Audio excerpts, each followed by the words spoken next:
It is 11 after 4, as you heard just prior to the top of the hour. Dr. Payne Show is on the air. 416-870-6400, star 640 on sale. You have pain, health concerns.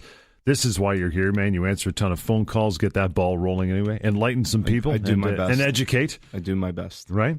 I try. What's going on this week, pal? It's actually, I wanted to talk about, I had a few people this week. It was actually kind of interesting. Work-related injuries, but not like major trauma-related injuries, mainly repetitive sprain stuff. Right. And actually, a couple of the people that I saw, without going into their individual cases, the story wasn't all that different. The areas that they were aching in were different because they did different types of jobs, but overall, the tone of the story was the same. And it basically came down to they're at work, they're trying to do stuff, it repetitively hurts. When they're not at work, their issue is fine. The biggest thing that I found was there weren't modifications being made at work for these people to minimize their issue. And, it is your right as a worker that if you have an injury that's a result of whatever you're doing at work, you can go on WSIB and get treatment for that and get WSIB to recommend recommendations and things like that in order to, minimize those things. And so, the example is now here's the other thing.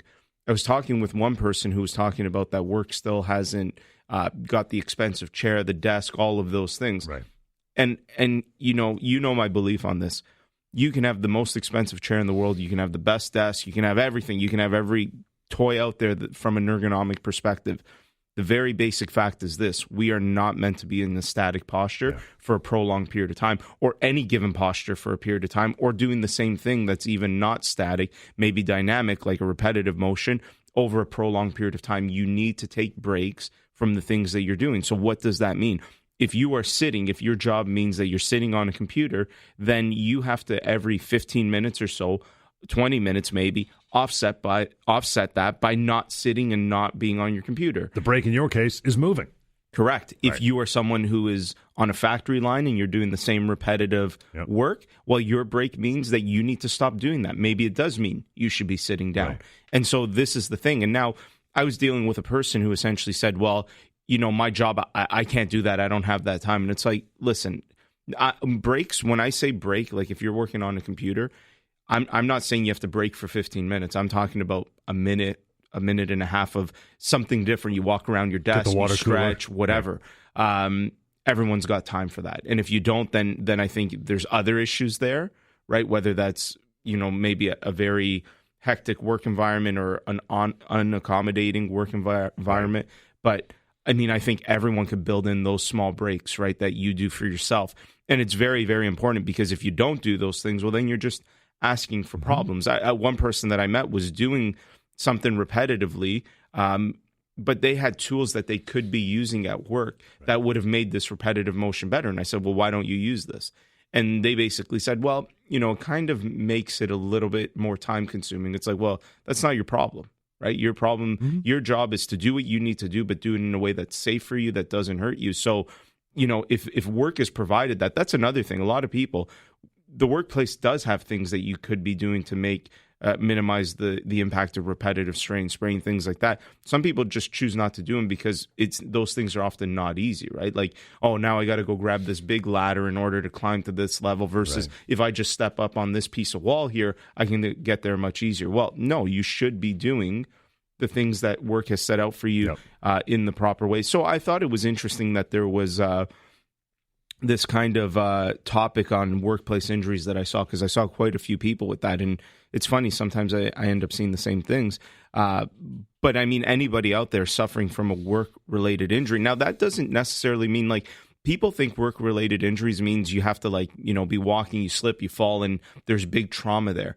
No, it could also be you're working at your desk, you're there repetitively, your shoulders are really aching, they're aching more than they usually have. Sometimes you need to be on some type of time off to let that type of injury heal. And that's where WSIB and working with a good healthcare provider comes into play. If you seriously are hurt, right? Like, there's a way for us to identify, is someone truly hurt, or are they what we would call malingering? Like, is there secondary gain involved where maybe they just want time off of work, and we can start to see those things. But I'm speaking to the people that are truly hurt. If you have something going on because of work, it doesn't matter if it's a sore wrist and you don't think that's a big deal. Well, that sore wrist can become a big deal. So you need to get that stuff looked at sooner rather than later. And if there's ways to modify your work in order to minimize the impact of that injury or the likelihood of that injury continuing to reoccur, then that's very, very important. And work needs to be notified of those things. Take the time to go to your doctor, get them on board, get them to write about the injury, and then your workplace has a duty to accommodate. Absolutely, right? Absolutely. Well, that's what I mean. You have to get it documented. You bet. We'll take a short break here. Phone calls, lines open. Have at her at 1110 416-870-6400 star 640 on your cell. Dr. Payne Show continues. Global News Radio 640 Toronto. It is 11:12. Dr. Payne Show. It's funny. 2 weeks ago, you and I were both kidding about, I got to go do this today. Imagine if I hurt my back. I had to go move and help move my niece. And near the end of the day, I picked up my little, my niece's kid. I don't know. He's small. Whatever relationship he is to me. My second cousin. Whatever. He's 18 months old. He weighs about 10 pounds. Oh, really? You did the same thing. Well, injuries. I didn't pick it up. I didn't do it picking up a kid. But you are the example of what I always talk about. You moved and you were fine because you're thinking, I need to be careful when I'm lifting. I'm going to bend this way. I'm going to do this. I'm not going to twist, blah, blah, blah. You're cognizant of it. But then as soon as you go to do something dumb, something that you don't think can hurt you, like pick up a 7-pound baby, boom, you hurt yourself, right? And that's the example. Mine was different. Mine was I was doing some stuff around the house. And then I was going to go golfing later that day with a colleague, and he's like, that's how you end up hurting your back when you do too much. Like, shut up. And I was like, whatever. And sure enough, on the 10th hole, I took a swing and hurt my back. On the 10th hole, didn't even get through the whole day. No, I finished. Yeah, I finished. Wow. It wasn't good the rest, but I finished. But so I'm suffering right now. 416-870-6400 star 640 on cell. This is ringing true all around. In fact, it's gone as far as family. My sister-in-law, Cammie, for the last 2 weeks, and I feel for her because I've been suffering with lower back pain since I was 21. She is all messed up. She's taught to you. She's trying to get treatment. She's trying to get through the pain threshold, and she has a prescription for pain meds, which hasn't been filled yet, so I yelled at her for that last night, and I gave her some other stuff to help her. Cammie, my sister-in-law is here. Hi, how are you? Hey, good. How are you? How's the back, man? You know what? It's a tiny bit better this morning, but I'm really struggling. Yeah. So you were at the clinic getting treatment. Yes. How did wonderful coworker. He was good. He did some movements. He spent a good time to try and pinpoint where the problem was. Right. And he finally figured out that it was the piriformis muscle. Okay. And he recommended a couple of things, and he said, if I were you, I would, let's try the acupuncture. Mm-hmm. Which I've never done before. Okay. So we did that, and then the problem was after that was done, it was great. Lifting me up to get me back up to the sitting position was excruciating pain. Right. And then I got home that night. I found I was hoping that would have maybe made things better, but that same night when I got up, it was like paralysis again. I got up in the middle of the night. I couldn't even stand up. Once I did, it took me like 10 minutes to actually move from one spot to the next. So let's go through this a little bit. So you have low back pain or no low back pain? It's actually not low back pain. Okay. It's more to the butt, like the buttocks area, and it radiates down to down the thigh, but not up to the ankle, just a little bit before the ankle. So into the calf? Yes. Okay. And what happened when this started? Well, you think what triggered it? Yeah, like were you doing something or it just kind of came out of nowhere? It's craziness. I mean, you say to yourself, I've had back pain before, that you're never going to not stand up or not bend your knees. You're going to make sure you do all that stuff. And you just routine stuff. I was cleaning that day, and instead of bending my knees to clean the bathtub, I sort of bent forward. Over. Okay. And I felt that sudden jerk of pain, sudden pain when I sort of lifted up. So I think that's what started this whole thing. And if you cough or sneeze, does that bother you at all? No. No. Okay, good. No. And no numbness, tingling, nothing in your foot, nothing like that? The tingling, it's more like a spasm. Yeah. When I get up in the night, okay. I've slept for a couple hours type of thing. Okay. So because of the lack of movement, I think that's what it is trying to get back, I guess, movement of the muscles by standing up. Mm-hmm. That's what really hits me is the pain there. Yeah. So I mean, what we can determine right off the bat is obviously you have a sciatica type of presentation, which just means you have leg radiation from the nerve. The question becomes, okay, what's aggravating the nerve? And based on what you're telling me, what Dr. Rossi said was that it was the piriformis muscle, which is happens very, very often. Now, I very rarely see where just one muscle in isolation is the problem. It's probably a bunch of muscles in that area that are putting pressure on the nerve that's creating your symptoms. Now, John mentioned that you got a prescription for T3s, but you haven't filled it out. No. So this is, and I think it's good for people to be cautious with medication, for sure, right? Because you don't want to become addicted to anything or take anything you don't need to. But there is a time and a place. And what I always say with medication, like medicine is like the fire department. You don't call the fire department when you just need to maintain stuff. That's when you would be doing your rehab exercises, things like that. But all of a sudden, when there's a fire, you need the fire department, and you need and you need the firefighters. That's what the medicine is for. You've got a fire going on right now. That back is inflamed. Those muscles are in spasm. I probably think there's probably a better combination of things, like probably a muscle relaxant and some type of anti-inflammatory versus a T3.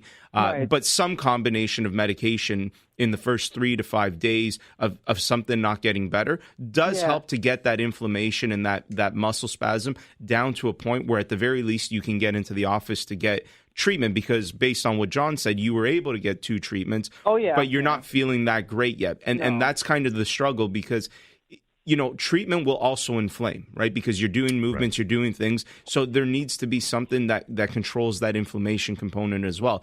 And that's why those things need to work in conjunction. So that's why I told John, have you call in, because I want to highlight that point. I think there needs, even if it's just an over-the-counter anti-inflammatory for now, you should be on something just to help get that inflammation down, get your pain levels down to a manageable level where at the very least you're able to move around. And then doing that in conjunction with the therapy. Now, I think you've only had 2 treatments. This will take, probably 4 to 6 treatments over 2 to 3 weeks for you to feel like you're back to normal. But as you know, there's no such thing as normal ever again, because as soon as you do the wrong thing again, it could happen. It happens again. Yeah, and that's where the rehabilitation, the core strengthening, those things, that's where that's really designed for trying to minimize re-aggravation, or at least dissipate how intense it could be, how frequent it happens, and the duration that it may last. But that would be my recommendation, is also supplement the treatment you're doing with Dr. Rossi with a little bit of pain meds,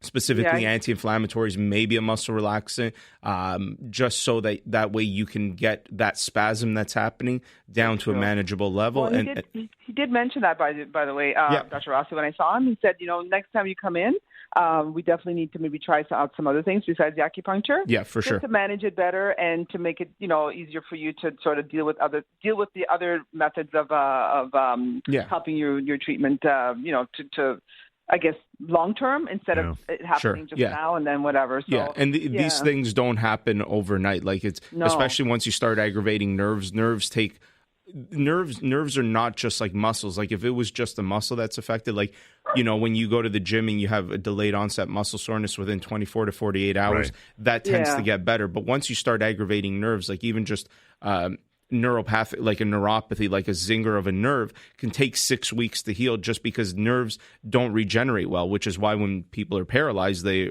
remain paralyzed, right? That's a full damage of the nerve, but we're not talking about that. We're just, in this scenario, we're talking about pressure, but that would be my recommendation. And what's a funny fact that I want to share with everybody? Cammie has known me since I was a little kid, because little kid, because she worked at my pediatrician's office. So she's been seeing me and my brothers and sisters, since we were kids. So, and then I met John when we started doing the show, and the connection happened. So it's nice that finally I can help you, Cammie. Oh, you're the best. You know what? I would recommend, after seeing Adrian a couple of times, you guys are amazing there. Thank you. Yes. Good. We'll see you later. Don't forget coffee. And bring Starbucks this time, not Tim's. To John Scholes, by the way. Yeah. Okay, I know what you want, John. Yeah, don't be cheap. There you go. My sister-in-law, Cammie, on the show. Back to your phone calls, 416-870-6400, star 640 on cell. Dr. Payne Show, Global News Radio, 640 Toronto. 11:22, and we are back. Dr. Payne Show, 416-870-6400, star 640 on cell. You have concerns, issues, pain, bring them on. That's what we're here for, to talk about till 12 o'clock. Tim, thanks for hanging in, pal. How are you? I'm good. What's going on with you? Recently had a knee operation for a meniscus tear. The doctor went in there through the the 3 holes, whatever. And in the meantime, he when I came out of the recovery, he said he also scraped my knee for arthritis, slight arthritis. Since then, that was March 3rd, my knee has been like a football.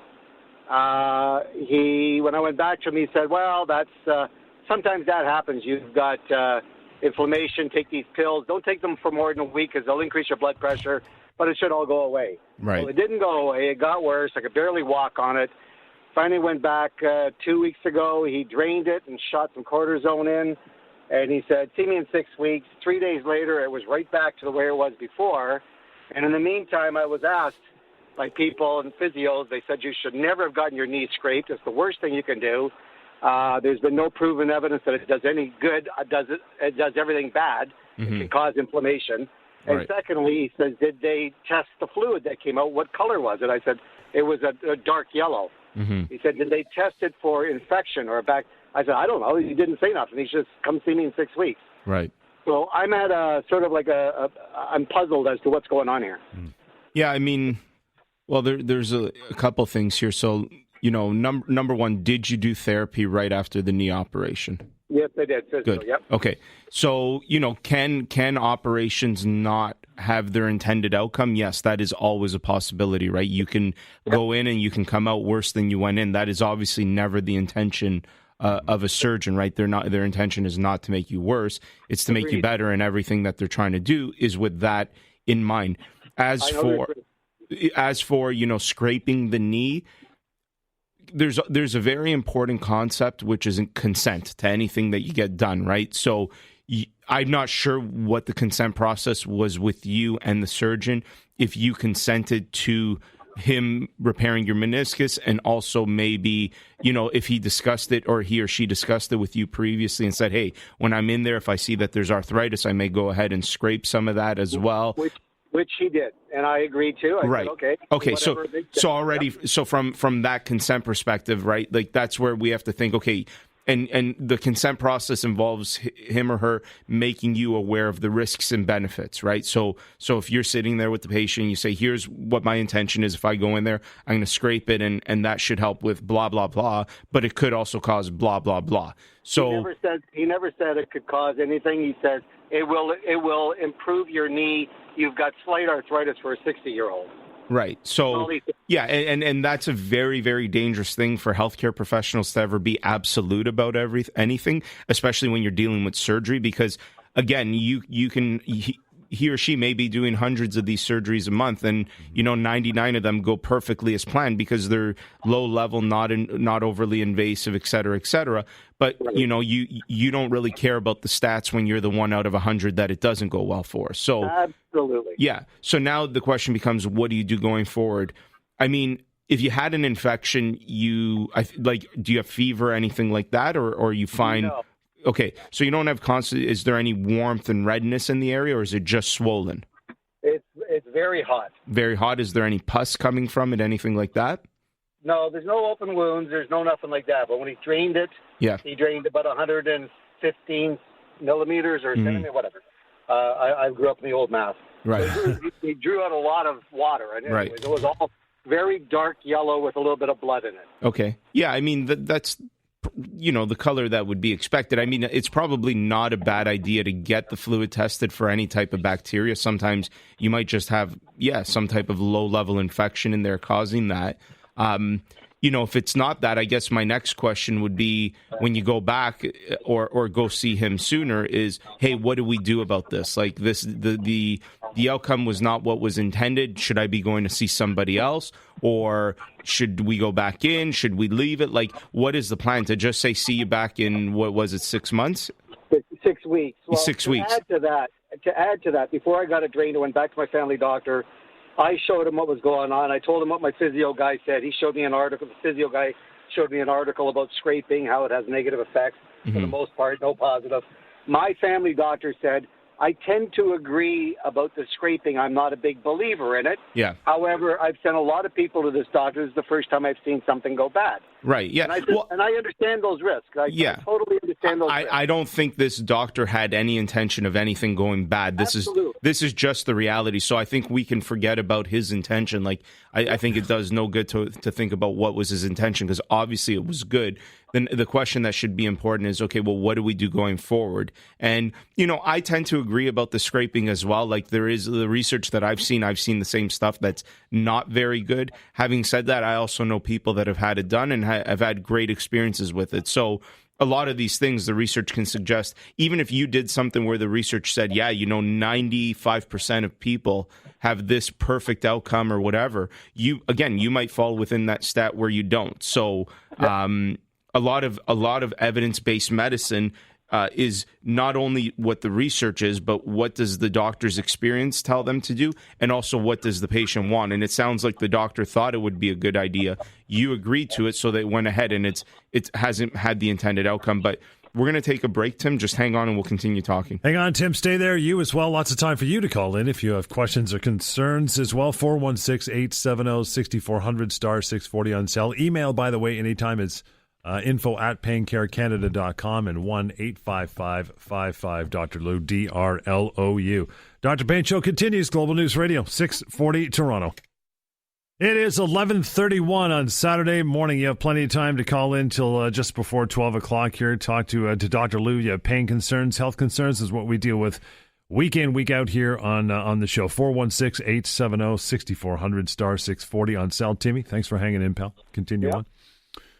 Hey, Tim. So, just to follow up on that. So the only additional information he gave me as he was draining it, I asked him, what if this doesn't work? He goes, well, we just have to keep coming back and draining it. Mm-hmm. I don't really care for that option. Right. My fear is my physio guy's telling me that if this doesn't improve, you're going to be a candidate for a knee replacement. Right. Yeah, exactly. Yeah, that would be my thought too. Like, if that doesn't improve and there's nothing else that can be done, the other option here is seeing another surgeon for their opinion. Now, The only thing that I will often see is other surgeons don't like to get involved in someone else's mess, because that's what I heard. Yeah, because all of a sudden it's like, well, hang on a sec, this has not gone right, hasn't gone to plan, and you expect me to go in and fix it. But it doesn't necessarily need to be something where, well, hey, I want you to fix it. It's more like, what are my options here? I just want a second opinion. And I would say, come see me for an assessment, but I think you can skip that step and just get your family doctor to send you to another surgeon and have another opinion. And that was my next step. I had an MRI done last night, another MRI. Right. My family doctor scheduled that for me. Yeah. This surgeon, to be honest with you, very bad language barrier. He's very difficult to understand. Right. And he just schedules you for appointments at the hospital, and he has like 70 people lined up, and he's in and out in a nanosecond. Yeah, well, that's all of them. That's not just them, but yeah, unfortunately. Like that? Okay, all right. Yeah, well, that's the problem with our healthcare system here in Canada. Although we have this public system that everyone thinks is so incredible, these are the issues that we face. Is the amount of people that have to be seen, the long wait times for these things, the inappropriate care, and I've talked before on the show where you look at the American system and people will criticize the American system because they'll say, well, there's a bunch of people that don't get health care. And yes, that part is absolutely horrible. However, the people who do have health care coverage, which is the vast majority, have access to the best care in the world, because if I was practicing in the States and I thought somebody needed an MRI, you could walk down the street, get that MRI, and I'd have the results in an hour.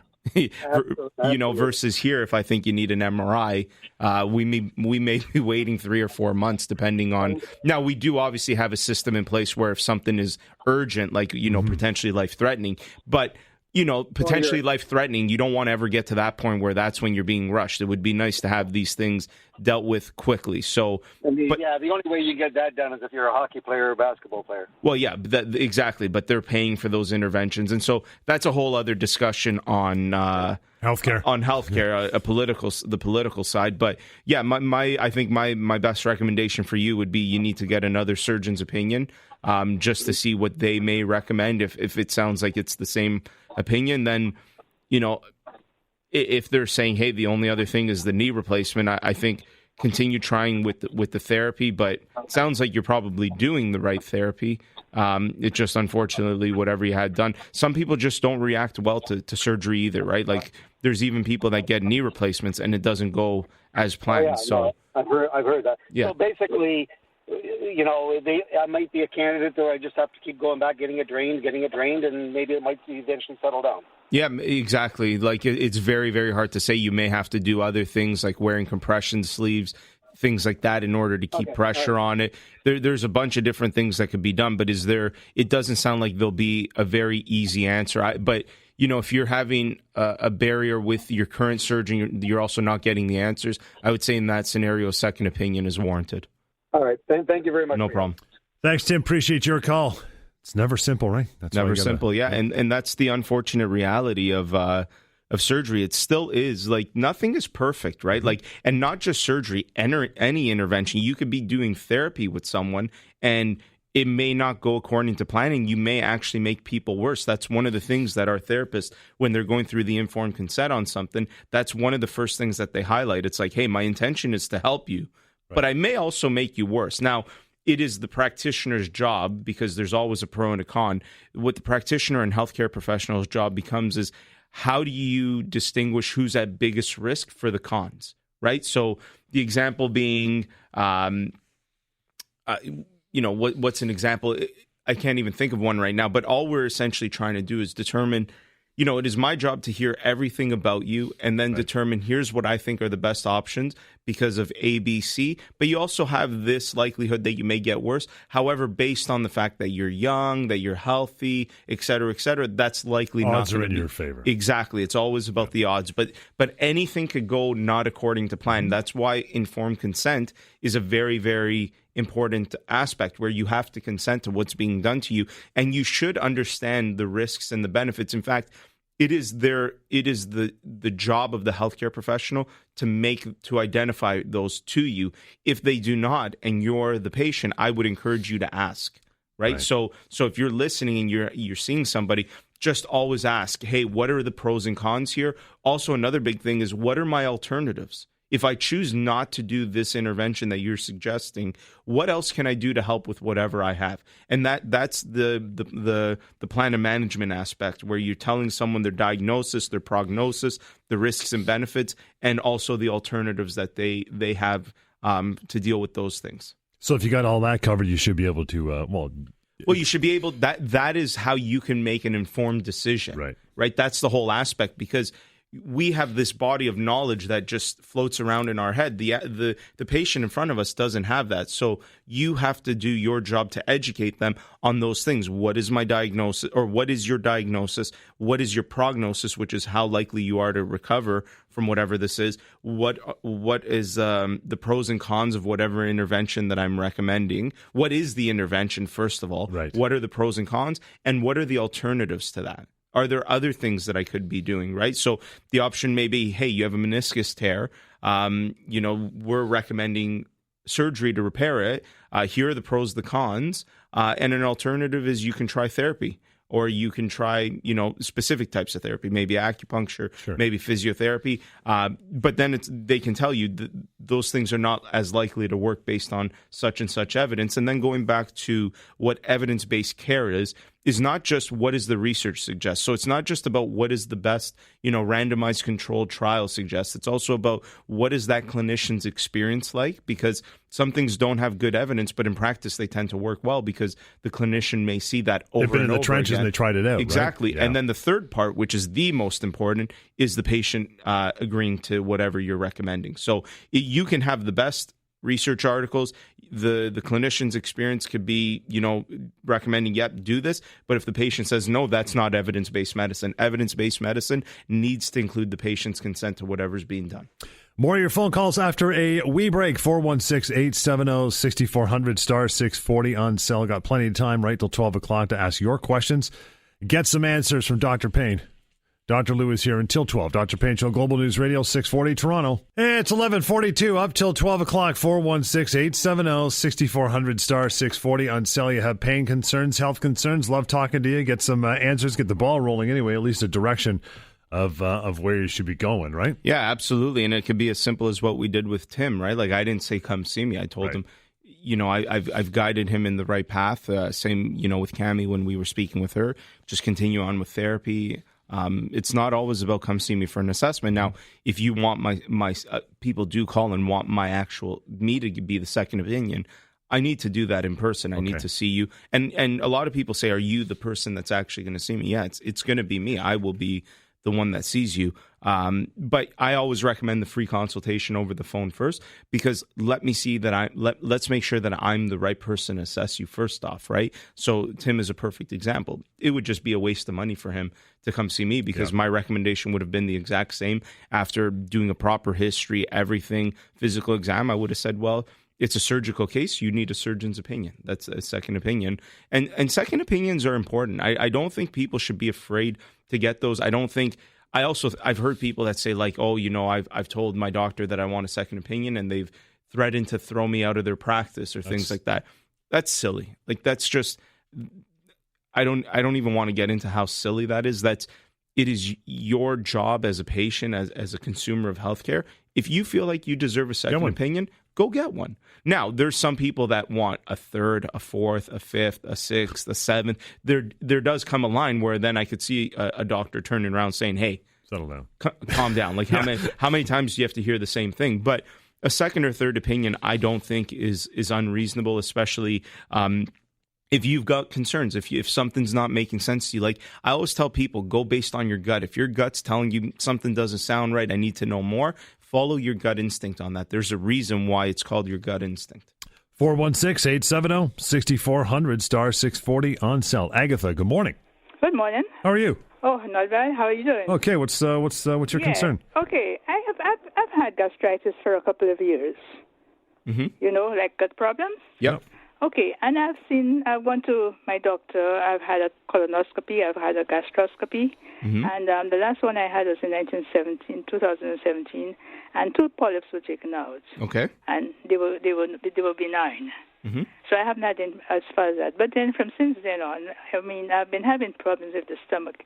A lot of pains in the stomach when I get up in the morning, gas and everything like this. So I'm at my wits' end, and I've been taking doctor's medication and so on, but it doesn't really seem to be helping me. Yeah. And sometimes with the gas problems, especially particularly in the morning when I wake up, it's always at the same time, around 3:45 when when I wake up, and then that problem is on all morning.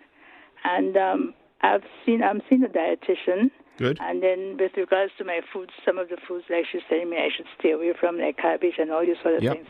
But the whole problem is this, I'm not going to give you, my whole problem is this, I've been cooking, I'm from the Caribbean, I've been cooking the way my mom used to cook. Right. And she has passed on right now. And I'm not exposed to cooking, different things and so on. So basically she's giving me recipes as for me to follow. Mm-hmm. But sometimes it's kind of hard to follow some of the recipes, for me to get away from this, get away from that. Yeah. And basically the main thing she's telling me about onions and all, garlic and all that, and basically these are the things we have to use in our foods to actually give it taste. So I'm at my wits' end. I really don't know what I should be doing. Well, okay, so a couple things here. Number one, let's start with when people have issues such as yours. I think the most important, again, the hospitals, the family doctors are going to make sure that there's nothing seriously wrong there, which is good. That's what the colonoscopies are for. So you're determined, okay, nothing is seriously wrong, perfect.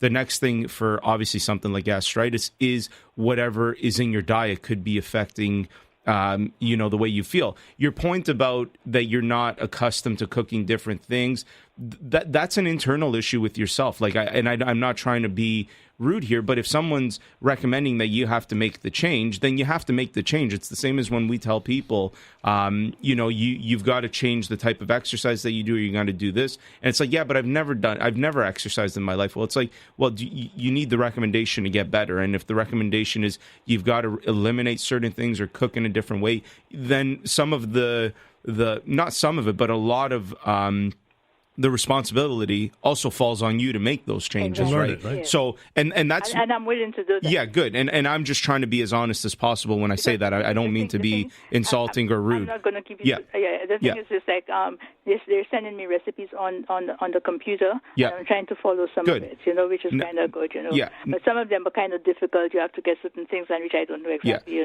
My next question for you, Agatha, is what's your stress like? Oh, am I stressed because of the pain? I'm very stressed out, so, and I also have anxiety. Good, not good for that. Good only because of what I'm thinking. The one thing that people need to realize about the gut is it is very, very, very highly innervated by the nervous system, specifically the nervous system with regards to the sympathetic and parasympathetic nervous system, which is what controls our body in terms of fight or flight or relaxation. And a lot of people... In fact, I think it's almost an epidemic, and we just don't realize it. A lot of gut issues are simply related to stress, depression, and anxiety, because whatever goes on in your mind is going to be felt throughout your nervous system, and because of how much innervation exists in your gut, you are definitely going to feel it in your gut, and that's why things like irritable bowel syndrome are now being found out to be very much related simply to stress, anxiety, and depression, because of the innervation back to the neurological system, and the neurological system being related to your brain. And that's where your anxieties, your depressions, your fears, your stresses, that's where it all happens. So another thing that I often recommend to people that are going through GI issues like you is you need to find a way to manage that stress. Now, that doesn't mean just doing it yourself. The same way you're working with a dietitian for the food stuff, maybe you need to work with a psychologist or a social worker, someone who can help you with the cognitive aspect of everything that you're going through. Because if you can calm down your nervous system, you will likely be able to also calm down the symptoms that you have in your stomach. And what I often tell people is think back in your life. Times when you're happy, distracted, and doing things, you probably don't have as many gut issues versus as when you're there sitting, thinking about it, and then all of a sudden your symptoms flare up because you're focused in on it. And that highlights the example of how important your mind is and what you feel specifically in your GI system. Okay, I'll tell you one thing. Okay, I'll just make it short. I have a psychiatrist who I see, and he's the one who recommended me to the dietitian. Perfect. So that's a good start. What is the psychiatrist doing with you? Is it like behavioral type of exercises, or is it only medication intervention? It's medication. Yeah, no. So hang tight after the break. Let's talk a little more. We'll get to that. Thank you, Agatha. Hang on through the break. If you want to call, you got a few minutes still. 416-870-6400 star 640 on cell. Dr. Payne Show, Global News Radio 640 Toronto. Dr. Payne Show. Back at it, Agatha. Thank you for hanging in. Okay, my psychiatrist whom I have, he's a clinic director also. Is a what? Sorry? He's a clinic director. Okay, yeah, that's fine. That's cool. So here's what I want to highlight. Let's take an example of let's say being afraid of a dog or of dogs, right? That's a phobia.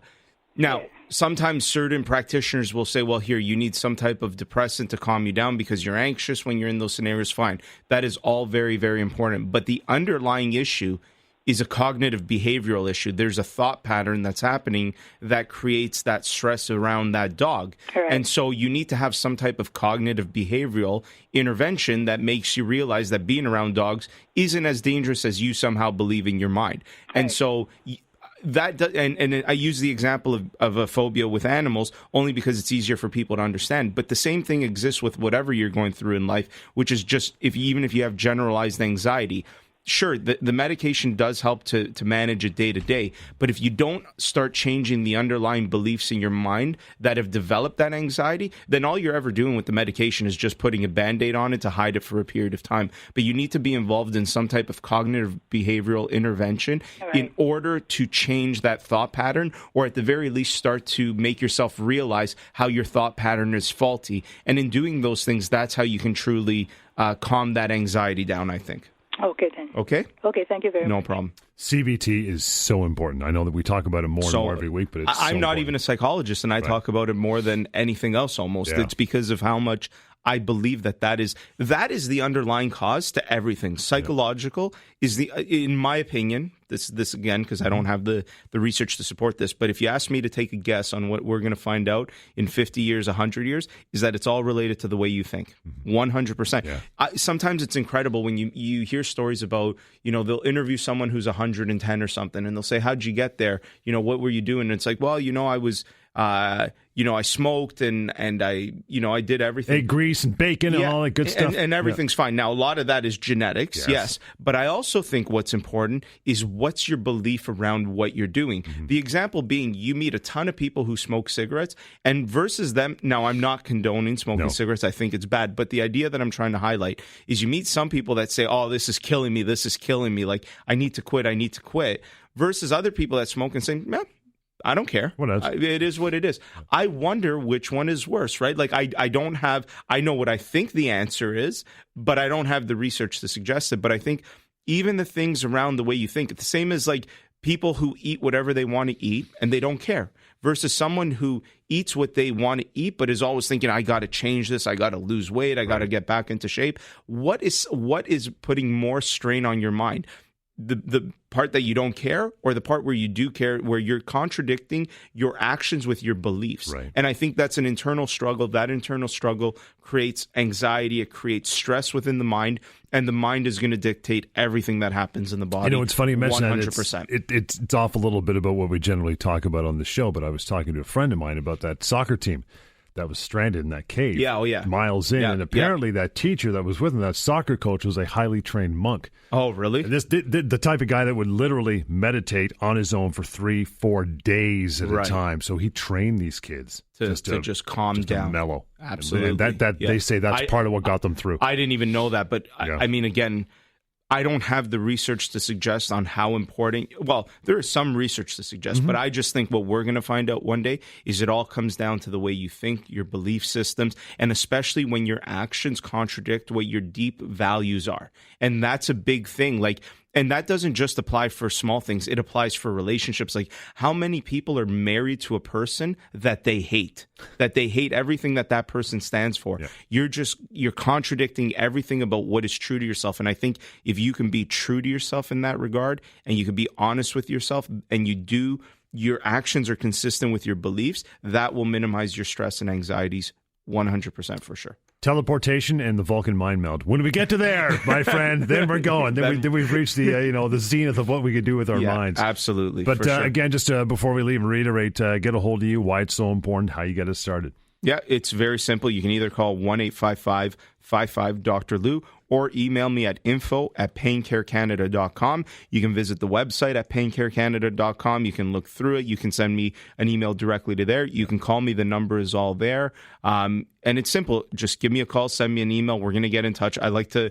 if you send me an email, send me your phone number too. You can outline whatever you're thinking in your email, but I'm going to want to call you. I prefer to talk to people versus going back and forth with emails. And again, it's just really to get a sense of what's going on. Can I point you in a direction, or should you be coming in to see me for an assessment? And so, the gastritis thing is an example. There's no reason to come see me because I'm not a psychologist. I'm not going to be able to assess the way your stress levels happen or things like that. But sometimes people need help finding those types of professionals. We can facilitate that as well because our team is vast and it's all different types of healthcare professionals dedicated to one thing, and that's finding the underlying cause, pinpointing the issues that you have, figuring it out, and making the appropriate recommendations. And again, the consultation doesn't need a 7-page document on your full medical history. It's just a quickie, right? It's a consultation. It's like, let's talk. Let's just see what's kind of going on. Some people think the consultation is supposed to be in the office and I'm assessing them. No, that's an assessment. It's a consultation. It's exactly what happens here for an hour every Saturday, except you can do it at any point throughout the week and not wait till 11 o'clock on Saturdays. We'll take it from there. Again, the number 1-855-55-Dr. Lou, DRLOU, info@paincarecanada.com. Don't wait. Give him a call. Drop the email. Make the contact and get it happening. We're taking a week off next week. We'll be back the following week here on the Dr. Payne Show. Once again, Global News Radio, 640 Toronto.